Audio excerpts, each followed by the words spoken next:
E aí, pessoal, beleza? Vamos falar sobre a história judaica do Brasil. Porque o Brasil também tem raízes judaicas, como país e como nação. A história que eu conto começou no ano de 1492. Na Espanha, o rei Fernando e a rainha Isabel decidiram expulsar todos que não fossem católicos de seu reino, porque eles queriam uma unificação política mais fácil de governar. Uma grande parte dos judeus que fugiram foram para Portugal. Ali, de início, eles foram bem recebidos. Porém, chegou o dia em que o rei de Portugal, Dom Manuel, quis se casar com a princesa da Espanha. Quando ele pediu a permissão para os pais dela, eles lhe disseram que estava tudo bem, com uma condição, que o rei de Portugal expulsasse de seu reino todos os judeus, ou convertesse eles ao catolicismo. Dito e feito, o rei foi lá e colocou uma data limite para os judeus escolherem entre a conversão ou a expulsão. A grande maioria dos judeus decidiu por ir embora, mesmo que para isso tivessem que deixar seus bens pessoais, tivessem que decidir ir para lugares muitas vezes desconhecidos e fazer viagens perigosíssimas, muitas vezes atacadas por piratas. O tempo foi passando e o rei de Portugal, que não era bobo nem nada, decidiu fazer alguns decretos para tentar manter aquela população judia em seu país. Por quê?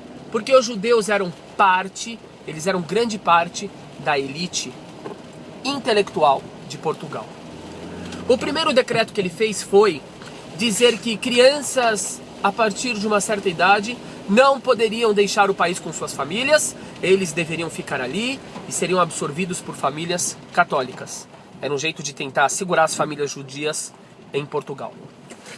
Quando chegou a data final, o prazo para os judeus irem embora, uma multidão de judeus, milhares, centenas de milhares, foram até a cidade do Porto, ir embora. Estava tudo reservado, navio, lugar de destino. Só que quando eles chegam no Porto, o que eles encontram? Um batalhão de padres, que foram encomendados pelo rei e pela igreja católica local, mesmo contra a vontade do Papa, para converterem os judeus à força. Então eles começaram a mandar os judeus se ajoelharem. E aqueles judeus não queriam se ajoelhar, porque eles não queriam se converter.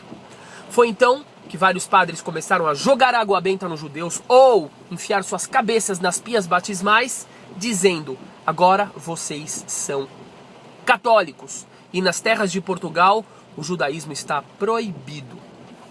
Naturalmente, aqueles judeus continuaram se considerando judeus e continuaram praticando o judaísmo.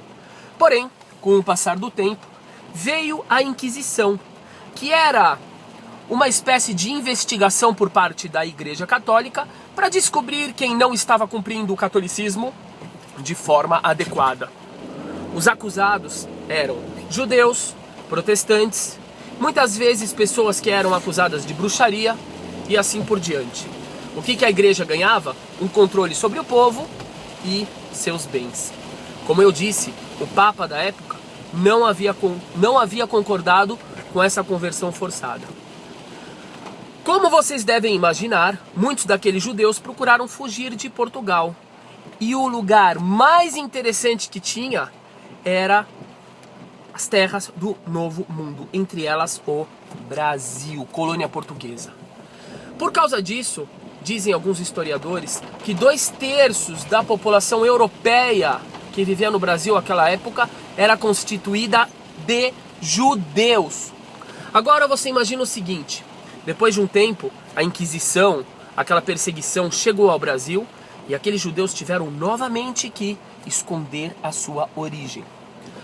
Porém, muitos costumes foram passados de pais para filhos, de mães para filhos, de uma forma escondida, chegando até hoje. Existem muitos costumes brasileiros, folclóricos, populares, que têm origem judaica. Amigos, a conclusão é muito simples. Se milhares de pessoas, dezenas de milhares de pessoas, há 500 anos atrás, eram judeus aqui no Brasil, e seus descendentes continuam aqui, a conclusão é de que existem milhões, ou talvez dezenas de milhões de brasileiros que são descendentes de judeus. Não falei que o Brasil também tem história judaica? Por isso que eu digo, é a história judaica do Brasil. Brasil! Um abraço!